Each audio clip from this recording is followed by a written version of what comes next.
Olá a todos e sejam bem-vindos.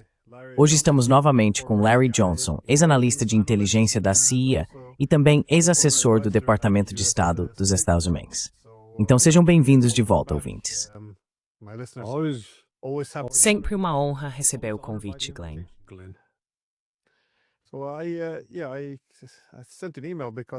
Então, eu enviei um e-mail porque li seu artigo sobre a atualização em relação ao ataque do Irã à indústria de defesa de Israel. Achei bastante interessante avaliar os danos reais que foram causados, porque quando Israel e Irã começaram a se atacar, aprendemos muito, não apenas sobre a qualidade de suas armas, o que surpreendeu muita gente em relação às capacidades dos iranianos versus o que muitos pensavam serem defesas aéreas israelenses muito mais fortes. Mas também aprendemos muito sobre os alvos. Acho que é disso que seu artigo trata em grande parte. O que o Irã realmente estava atingindo em Israel e o que conseguiu destruir.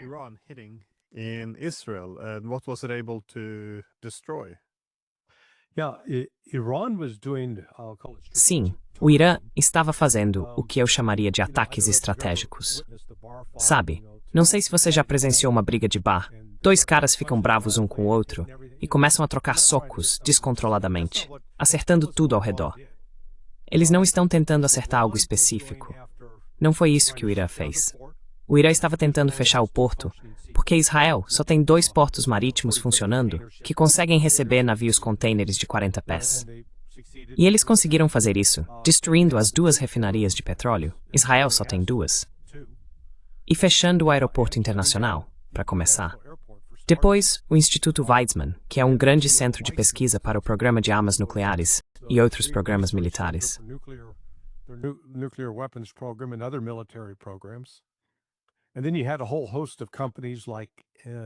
Então você tinha uma série de empresas, como por exemplo Intel, Raytheon, a indústria de armas israelense, IAI, se não me engano. Depois havia as bases militares. Então o Irã estava atacando esses alvos e os israelenses impuseram uma censura rigorosa. Na verdade, os únicos vídeos que você via eram de moradores de lugares como Haifa e Tel Aviv e alguns de Beersheba. Beersheba também foi muito atingida porque havia muitos centros de pesquisa lá. O que chama atenção é que não houve muitas vítimas civis. Acho que o número total de civis israelenses mortos foi em torno de 29. Quero dizer, com todos os mísseis explodindo aqui e ali, é impressionante que esse número não tenha sido maior.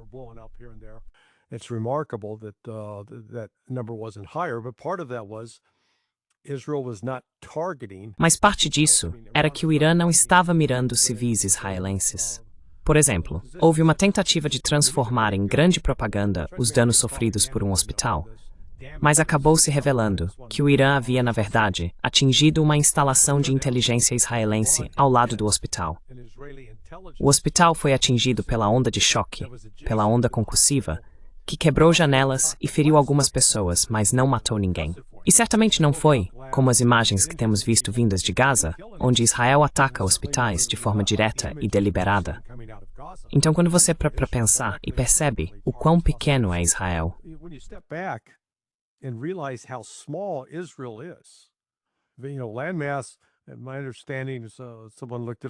território, pelo que me informaram, o Irã é 91 vezes maior que Israel. Então, quando o Irã atinge um aeroporto internacional em Israel, eles não têm outra forma de sair do país por via aérea, a não ser indo para um campo de aviação militar. Enquanto isso, o Irã tinha, se não me engano, 29 aeroportos internacionais. Então, sim, Israel poderia fechar 2 deles, e o Irã ainda teria 27. Essa disparidade de tamanho faz com que Israel seja muito mais vulnerável a esses ataques com mísseis, que são mísseis caros. Outro ponto aqui é o custo dos mísseis de defesa aérea, dos sistemas de defesa aérea.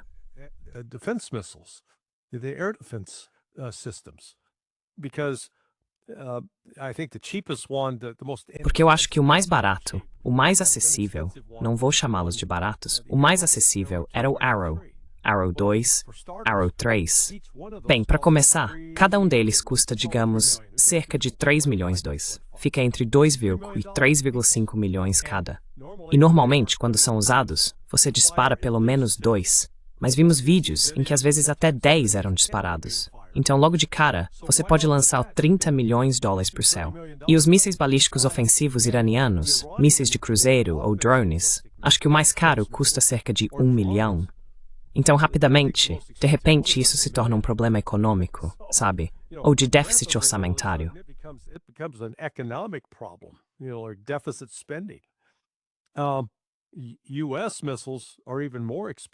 Os mísseis dos Estados Unidos são ainda mais caros.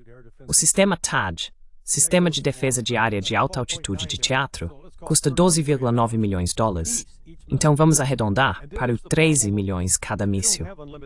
E ainda há o problema de que não existe produção e fornecimento ilimitados. Na verdade, segundo relatos, Israel só produz 50 desses mísseis Arrow por ano.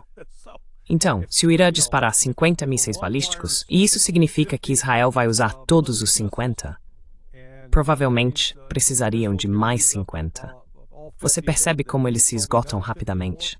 Esses eram os fatores que sustentavam essa guerra e que eu acho que muita gente não entendeu.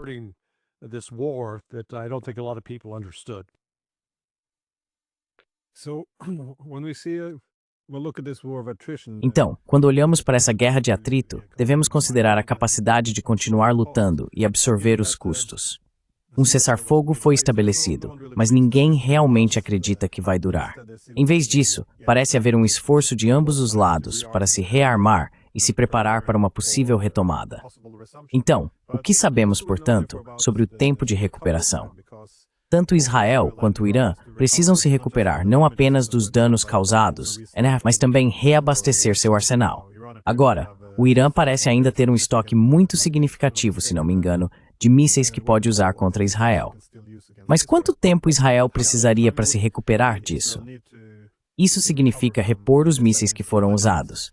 Você mencionou essa capacidade de produção limitada, mas também eles precisam consertar alguns dos problemas, porque precisam de portos e refinarias de petróleo funcionando. Isso deve ser uma prioridade. This has to be a priority, I guess. Sim, você sabe que houve danos significativos, porque os sensores estão mantendo um controle muito rigoroso sobre as notícias que saem. Porque veja, se tudo estivesse bem e ótimo, eles estariam fazendo anúncios. Ei, venha para Israel. Aqui é o lugar mais seguro possível. Estamos abertos para negócios. Eles não estão fazendo isso. Israel enfrenta um desafio maior para reabastecer seu sistema de defesa aérea do que o Irã, por uma razão simples. Seja falando do domo de ferro, míssil Patriot, THAAD, Arrow 2, Arrow 3, todos esses estão em quantidade muito limitada, em primeiro lugar. Muitos desses estoques foram usados na Ucrânia nos últimos 3 anos. E então o nível de produção, por exemplo, pegue um míssil Patriot. A Lockheed Martin produz 550 deles por ano. Produces 550 of those a year. So, once again, when you got 16. Então, mais uma vez, quando você tem, por exemplo, 16 desses em um lançador, e eles disparam 3 para cada míssil inimigo, é só fazer as contas. Isso rapidamente esgota o estoque. E não é como se eles pudessem simplesmente ligar para a Lockheed e dizer, ei, liga essa máquina, vamos começar a produzir. Não funciona assim. Eu acho esse dado fascinante. Mas ele mostra como as indústrias de defesa mudaram, e não mudaram tanto, de uma forma que é uma melhoria. Atualmente, para construir um caça F-35, sabe, o caça de 5ª geração, leva de 18 a 24 meses, ou seja, de 1 ano e meio a 2 anos, só para produzir um avião. Durante a Segunda Guerra Mundial, em 1943, os Estados Unidos começaram a construir o bombardeiro B-24 Liberator. The United States started building this B-24 Liberator bomber. They could put it together, they could get it assembled in 60. Eles conseguiam montar tudo. Conseguiam montar em 63 minutos. E o avião estaria pronto para voar em 18 horas. Então passamos de produzir um bombardeiro, que era o que havia de mais moderno para aquela geração, em 18 horas, para um agora que leva de 18 a 24 meses. Ou seja, elevamos o nível de sofisticação, pelo menos do lado ocidental, a tal ponto que eles têm dificuldade em fazer produção em massa. A Rússia, por outro lado, não tem esse problema. E pelo que entendo, o Irã está em uma situação semelhante. Eles não estão construindo essas armadilhas frágeis que levam muito tempo para montar. Eles conseguem realmente produzir em quantidade rapidamente. Então, em termos de tempo de recuperação para sistemas de defesa aérea, acho que, novamente, o Irã está em uma posição melhor do que Israel. Iran's in a better position than Israel.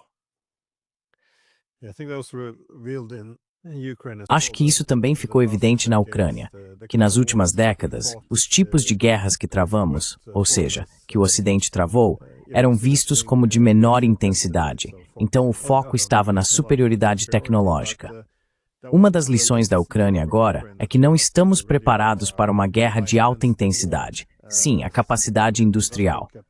Mas essa também foi minha impressão sobre o Irã, aliás, que a estratégia deles de invasão ou defesa dependia, sem querer simplificar demais, basicamente de produzir mísseis e drones em massa, como em uma linha de montagem.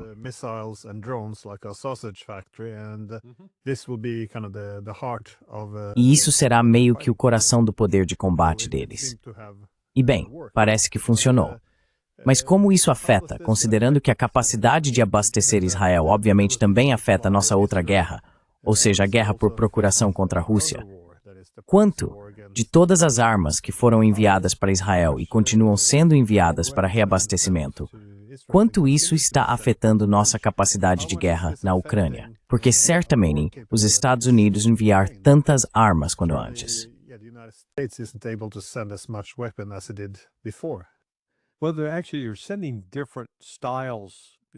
Na verdade, você está enviando estilos diferentes, tipos diferentes de armas.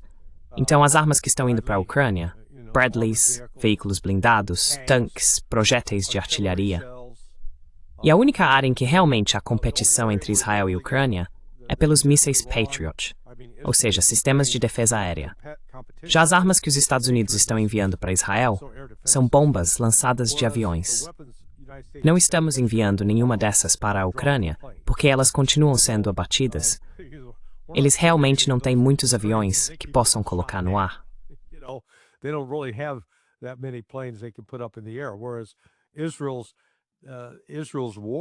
Enquanto a guerra de Israel não é terrestre, eles não estão voando. Sim, estão sofrendo perdas em Gaza, mas principalmente em relação ao Irã, é uma guerra aérea, novamente com mísseis.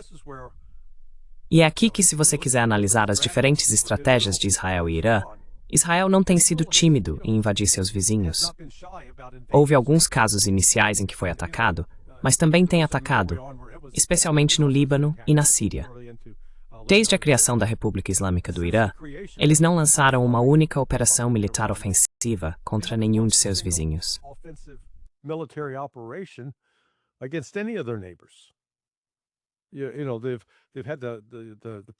Você sabe, eles têm travado uma guerra por procuração, apoiando os Houthis em sua guerra contra a Arábia Saudita. Mas o Irã não está estruturado e organizado como os Estados Unidos, que enviam forças militares expedicionárias ao redor do mundo. E desse ponto de vista, rearmar-se e reequipar-se é um desafio maior para Israel, especialmente para conseguir as bombas dos Estados Unidos. Eles não vão ter. Nós temos muitas dessas bombas convencionais que podem ser lançadas. Não há escassez de sentido. Mas o dinheiro que pode ser destinado para isso, você sabe, a Ucrânia está ficando em segundo plano. Agora eles são o que chamam de patinho feio.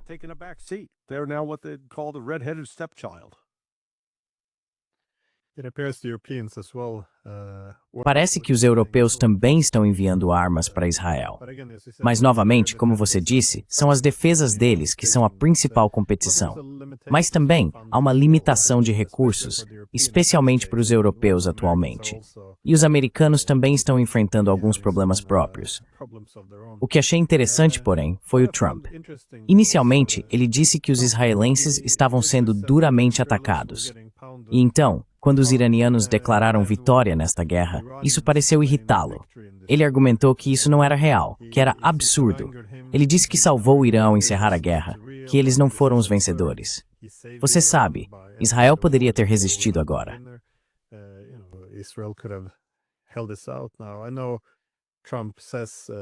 Eu sei que o Trump diz bem, ele fala muito. E sabe, devemos avaliá-lo pelo que ele faz, não pelo que ele diz. Quero dizer, ele é um bom vendedor. É isso que ele faz. Mas isso levanta a questão sobre a necessidade de narrativas aqui. Isso, por parte do Trump, está sendo enquadrado como um desastre para Israel, porque eles pareceram fracos. Novamente, a imagem do exército israelense poderoso, a dissuasão, tem sido muito importante para Israel. Então, como você vê a capacidade do Trump de gerenciar as narrativas? Porque ele diz tantas coisas, e muitas delas são contraditórias com o que ele disse 20 minutos antes. Então, como é o controle da narrativa nesse caso?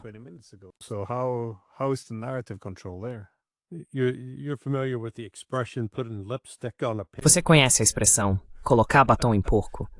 É isso que Donald Trump está fazendo. Em primeiro lugar, essa operação de decapitação, operação de mudança de regime, que Israel iniciou em 13 de junho, já vinha sendo planejada há muitos anos. Portanto, não foi um plano recente criado por Donald Trump.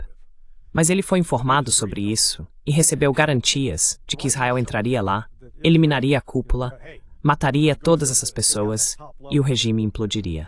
Em 24 a 36 horas, eles deveriam estar em posição de ajudar a promover alguma mudança, instalar um novo governo. Essa era a proposta de venda.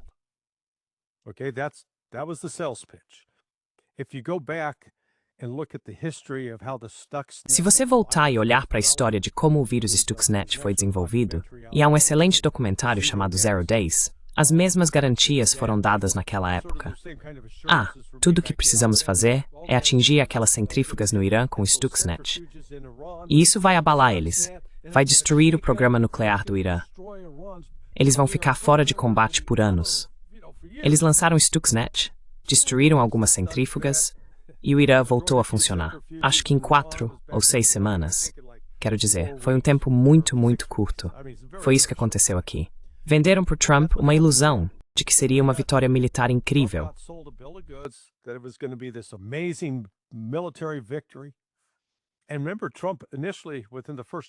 E lembre-se, Trump inicialmente, nas primeiras 12 horas, disse algo como: eu sabia de tudo. Cara, eu sabia a data, a hora. Fui realmente informado sobre isso. Eu sabia de tudo. E então o Irã se recupera. Você sabe, foi derrubado, foi atingido com força, mas não ficou no chão encolhido em posição fetal. Levantou-se do chão. Eu entendo, sabe? O Pepe Escobar disse que foi com assistência russa. Eles recuperaram a rede, derrotaram o ataque cibernético que havia ocorrido, colocaram um sistema de defesa aérea para funcionar, a rede de computadores voltou a funcionar. E então eles lançaram seus próprios ataques com mísseis em 12 horas. Então, de repente, tá lá o Trump assistindo.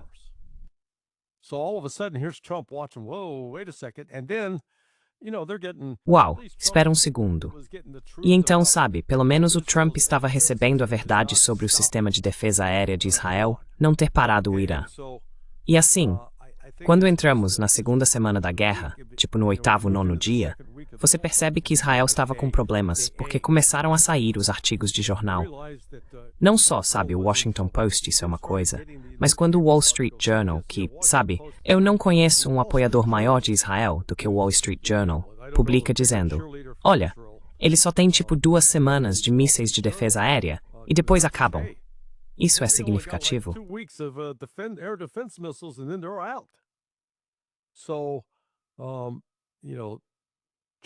Então, sabe, eu não sei como o final foi negociado, mas claramente houve elementos de negociação. O Irã não desistiu porque os Estados Unidos os bombardearam. Como Trump disse, aniquilei, simplesmente apaguei. Isso não é verdade.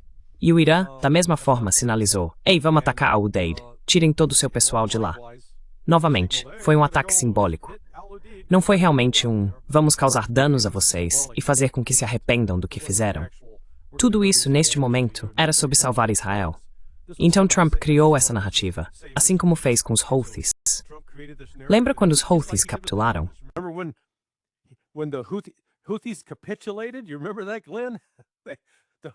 Você se lembra disso, Glenn? Sim, os Houthis desistiram. Não aguentamos mais. Pare, tio Sam. Espera, isso não aconteceu. Trump disse que eles capitularam, mas foi o Trump quem recuou e retirou as forças. Isso se chama derrota. Agora, aqui está o que eu acho que é a dinâmica interessante que isso desencadeou. Antes, havia essa percepção de que os Estados Unidos eram uma força militar bastante poderosa. Cara, os porta-aviões deles aparecem, e seus aviões, você simplesmente não consegue detê-los. Os Houthis os detiveram. E então, com mais reflexão, as pessoas dizem, sabe, os Estados Unidos não conseguiram derrotar o Talibã depois de 20 anos. United States couldn't put the Taliban down after 20 years. And the Taliban didn't have tanks. E os talibãs não tinham tanques, artilharia, veículos blindados de transporte de pessoal, caças de asa fixa, helicópteros ou inteligência aérea. Basicamente, os talibãs tinham armas curtas, fuzis e alguns morteiros. E eles enfrentaram os Estados Unidos até um impasse. E agora, temos os Houthis impedindo isso. Mas sempre existiu aquele exército israelense invencível, que não conseguiu detê-los. E eles tinham essa defesa aérea impenetrável. Ops, essa parte da narrativa também já era. Então, acho que eles estão vendo uma situação diferente, pelo menos em termos de percepção, no Oriente Médio.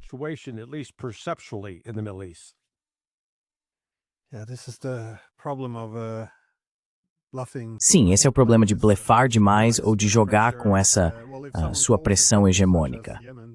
Bem, se alguém chama o seu blefe, como o Iêmen fez, é uma experiência muito humilhante para os Estados Unidos. Sim, uma vez que o mundo inteiro pode ver claramente a derrota. E, de novo, eu me lembro, bem, não faz tanto tempo, mas porque os Estados estavam perdendo alguns voos, alguns aviões, e então, de repente, o Trump recua e declara vitória. Quero dizer, ele pode se safar com isso para algumas pessoas, mas acho que as pessoas que estão prestando atenção perceberam que isso não foi uma vitória. Mas, de novo, você pode declarar. Mas eu estava me perguntando, por que o Irã conseguiu desferir alguns golpes dolorosos em Israel? Aliás, eles também atingiram a sede do Mossad.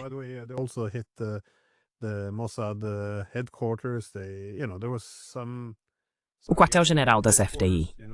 Quero dizer, eles atingiram todos.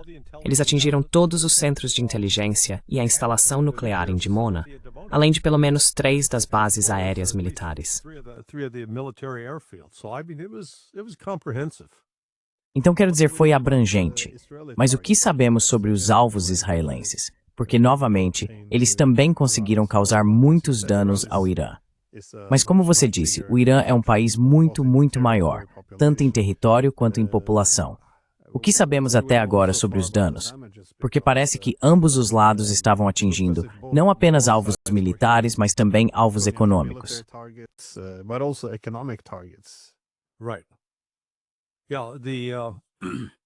Certo. Bem, Israel tinha algumas limitações, assim como os Estados Unidos, em Bushehr. Porque em Bushehr, há 200 russos trabalhando lá. E a Rússia trouxe um sistema de defesa aérea S-400 e um S-300 para a região e avisou Israel e os Estados Unidos, nem pensem em bombardear aqui. E eles não bombardearam. Aquela área foi completamente deixada em paz. Então parece que as instalações em Natanz, Isfahan e Fordo foram atingidas. Agora, quanto aos danos, apesar da insistência de Trump de que foi, entre aspas, obliterado, ouvi de amigos, que digamos ainda têm acesso, que eles já haviam concluído, antes de Trump atingir esses locais, que o urânio enriquecido já havia sido transferido para outro local. Então, sabe, é isso que a comunidade de inteligência estava relatando.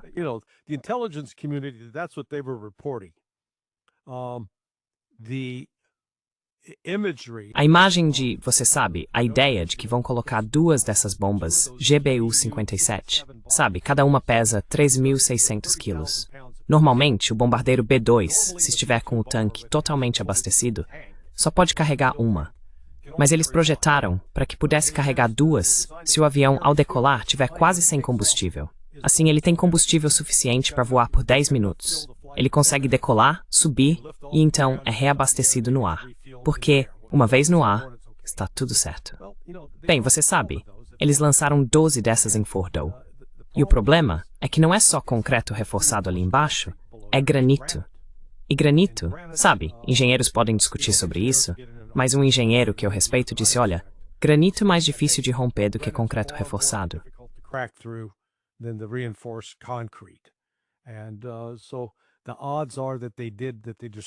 Então, as chances de que eles destruíram a instalação, sabe, a 400 metros de profundidade, são muito improváveis. certo? Eles causaram muitos danos superficiais. Fecharam temporariamente o aeroporto em Teherã. Acho que ainda pode estar fechado, mas o Irã tem outros 28 aeroportos. Então, o verdadeiro dano foi o ataque a civis para matar certos cientistas e certos oficiais militares. E eles mataram as famílias dessas pessoas também. E então soubemos que, além disso, os israelenses estavam ligando para as pessoas. E Lara Jean foi essa funcionária iraniana, e disseram, ou você se junta a nós para derrubar o Ayatollah, ou vamos matar você e sua família. Esse tipo de coisa. Então Israel foi muito mais indiscriminado, assim como foi em Gaza. Eles não estavam tomando cuidado para evitar vítimas civis. They weren't taking care to avoid civilian casualties.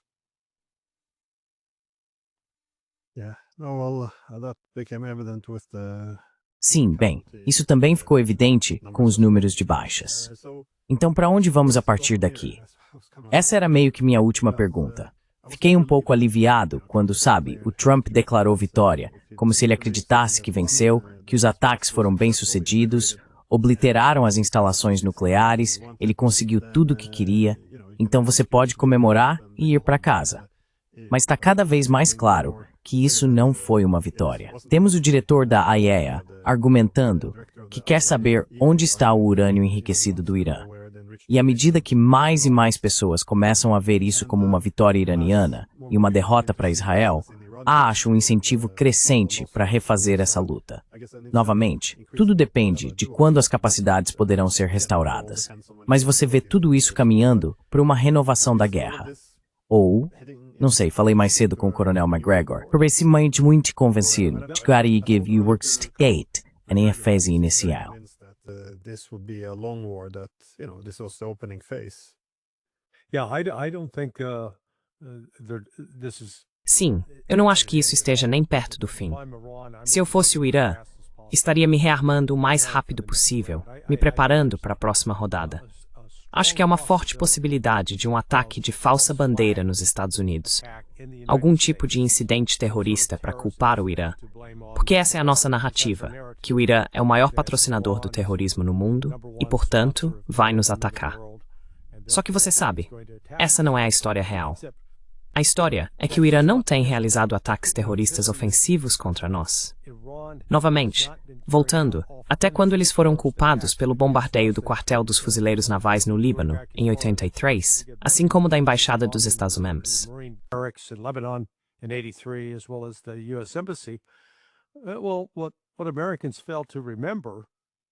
O que os americanos esquecem é que fomos nós que começamos a atirar, com nossos navios de guerra, o New Jersey, disparando esses projéteis gigantescos no Vale do Bekaa, e estávamos matando mulheres e crianças xiitas. Então, sabe, sempre houve esse histórico. Não foi o Irã que nos atacou em 11 de setembro, mas está sendo construída a narrativa de que, sim, o Irã está vindo atrás de nós. Temos todas essas células adormecidas iranianas aqui no país e elas vão entrar em ação e vão atacar. E isso será usado como justificativa para tentar atacar o Irã novamente. Mas, mais uma vez, é aí que os Estados Unidos estão esbarrando nos limites do seu poder, assim como Trump descobriu com os Houthis. Just as Trump discovered with the Houthis. In a period of 7 weeks, em um período de 7 semanas, os Houthis derrubaram 7 desses drones Reaper, o MQ-9 Reaper. Bem, cada um deles custa 35 milhões de dólares. Então, em 7 semanas, quase $250 bilhão foi abatido do céu pelos Houthis. E aí você perde 3 F-18 Hornets. Esses custam cerca de 70 a 80 milhões de dólares cada. Então, só aí já são cerca de $500 milhão. Ou seja, os gastos começam a se acumular sem o retorno de poder dizer, sim, nós os derrotamos. E o Trump, sabe, não sei se vai ser na próxima semana, na seguinte, mas vai ficar claro que as instalações nucleares do Irã não foram obliteradas. E aí o Trump vai ter que fazer uma de suas clássicas, como fez com aquele, acabar com essa guerra em 24 horas.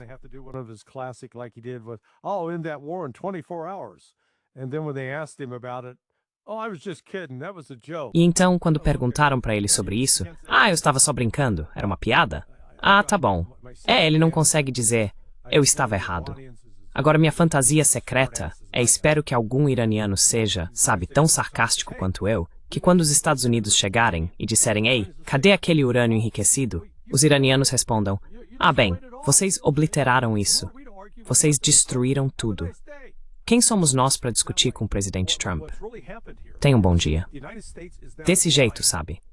O que realmente aconteceu aqui é que os Estados Unidos agora estão cegos em relação ao programa nuclear do Irã, pacífico ou não. Porque antes, com a IAEA, primeiro, havia compartilhamento de informações oficialmente pela IAEA. Mas eu apostaria qualquer coisa que os Estados Unidos, e ou Israel, e ou França, e ou M6, tinham infiltrado a IAEA e estavam usando a IAEA como método de coleta de inteligência.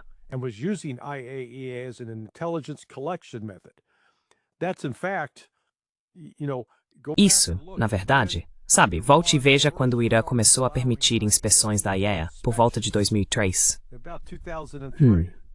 É mais ou menos na mesma época em que a CIA fez a primeira estimativa de que o Irã não estava trabalhando em uma arma nuclear. Porque eu acredito que eles estavam recebendo informações, parte dessas informações vinha da IAEA. Por isso eles tinham um alto grau de confiança. Agora, eles não têm mais essa fonte de informação. Agora está guardada em algum lugar. Então, com esse tipo de incerteza, isso também pode levar a uma maior imprudência por parte dos Estados Unidos. Mas sabe, eu acho que o Irã, agora que foi atingido, vai continuar tomando precauções para evitar isso.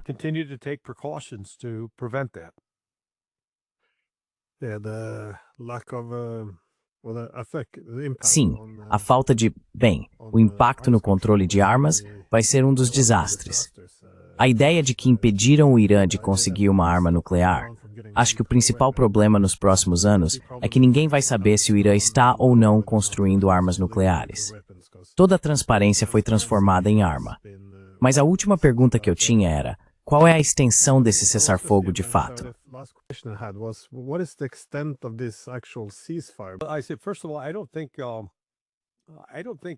Antes de tudo, não acho que o Irã estivesse realmente considerando seriamente fechar o Estreito de Hormuz. Porque quando você analisa, 80% do petróleo do Golfo Pérsico vai para a Ásia. Índia e China juntas respondem por cerca de 35% desse total. O restante vai para o Vietnã, Indonésia, Malásia e assim por diante. Então, não vi o Irã tomando nenhuma medida para interromper esse tráfego, porque esses são seus aliados. Eles não vão prejudicar os países que já estão do lado do Irã nessa batalha contra Israel. É possível que eles pudessem ter feito um ataque seletivo, como os Houthis estão fazendo no Mar Vermelho, onde você mira navios que estão indo para a Europa, Israel ou Estados Unidos.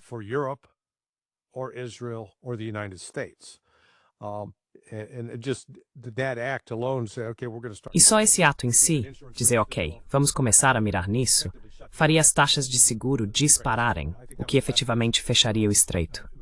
Então acho que essa foi a medida de último recurso. O Irã não vê isso como um cessar-fogo. Israel está chamando assim. Mas o Irã apenas disse, ok, se vocês pararem de nos atacar, nós não vamos mais atacar vocês. Um dos leitores do meu blog, no sonar21.com, ele se converteu ao Islã, é nativo americano, veja só. Escreveu um texto que achei muito perspicaz, descrevendo a visão teológica islâmica, de que eles não fazem ataques preventivos, por exemplo. E se o inimigo parar de lutar, você para de lutar.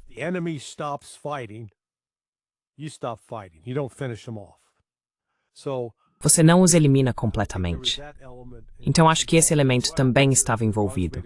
Mas o Irã deixou muito claro que se você voltar e nos atacar, nós vamos retaliar. E vamos retaliar com mais força. Eles não começaram a usar seus mísseis realmente grandes, aqueles que você viu quando esteve no Irã. Eles realmente só começaram a usar esses, talvez nos últimos ataques, e usaram apenas alguns deles. Então, eu argumento que eles ainda mantêm uma capacidade significativa, porque primeiro estão produzindo os mísseis no subsolo. Não é, sabe, uma fábrica a céu aberto que os Estados Unidos podem sobrevoar e fotografar com um satélite. E então eles os armazenam no subsolo.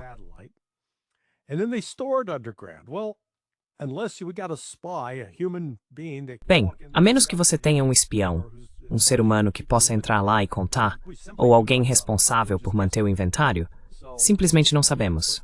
Estamos apenas supondo. Então, desse ponto de vista, o Irã tomou medidas para se livrar da IAEA. não será mais permitido no país, pelo menos enquanto Rafael Grossi estiver no comando. Eles não querem mais nada com eles. Estão debatendo se devem ou não sair do Tratado de Não Proliferação. Se fizerem isso, eu consideraria um sinal de que vão construir uma bomba nuclear. Mas eles não vão mais cooperar com o Ocidente como faziam antes, porque foram prejudicados, foram traídos, foram pegos de surpresa. E acho que aprenderam a lição.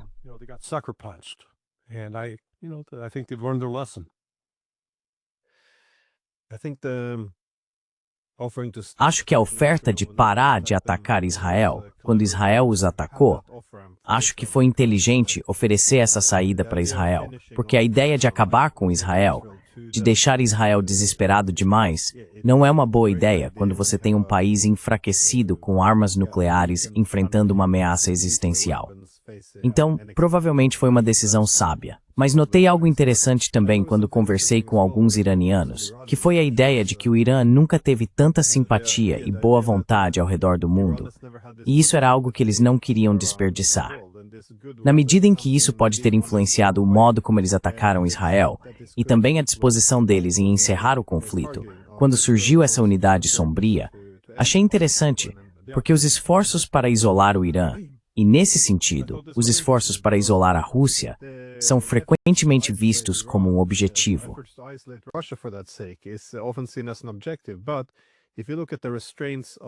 Mas se você observar as restrições, por exemplo, da Rússia na Ucrânia, eles realmente não ligam mais para o que o Ocidente pensa deles. Mas eles se importam muito com o que a China, o Irã e a Índia pensam deles. Esse é o fator de contenção. Mas é a mesma coisa com o Irã, em grande medida. Eles sabem que há muita boa vontade, então não se importam tanto com o que os americanos ou os europeus pensam deles. Eles já sabem o que pensam deles, mas é o resto do mundo que tem mais simpatia, e eles não queriam gastar toda essa boa vontade. Então acho que para Washington, ironicamente, eles deveriam ficar felizes que o Irã não está isolado, porque é isso que os contém. Não há ameaça de bombardeá-los ou o Ocidente pensar mal deles.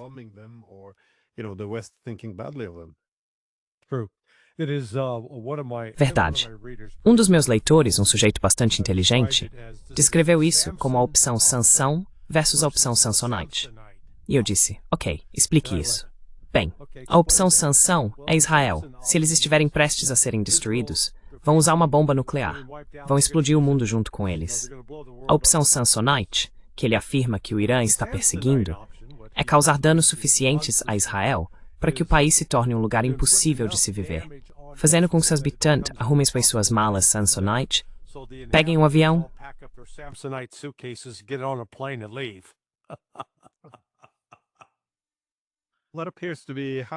Isso parece estar acontecendo até certo ponto. Muitas pessoas estão indo embora, e isso contribui para os problemas econômicos, eu acho. Então eles podem estar tornando Israel uma entidade insustentável se continuarem nesse caminho.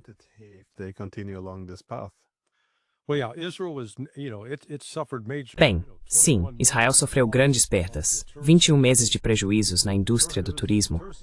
A indústria do turismo era uma parte substancial da economia deles. Mas agora algumas fábricas, os locais que realmente produzem bens para Israel, incluindo a indústria bélica deles, o Irã atingiu esses alvos e os danificou. Novamente, não estamos recebendo uma avaliação dos danos. Tudo em que posso me basear é no que os apresentadores de notícias do Canal 13 de Israel estavam dizendo, que era sim, o governo está encobrindo. Fomos realmente atingidos e o governo está encobrindo. Então acho que a economia de Israel provavelmente está em uma situação mais difícil agora do que nunca esteve.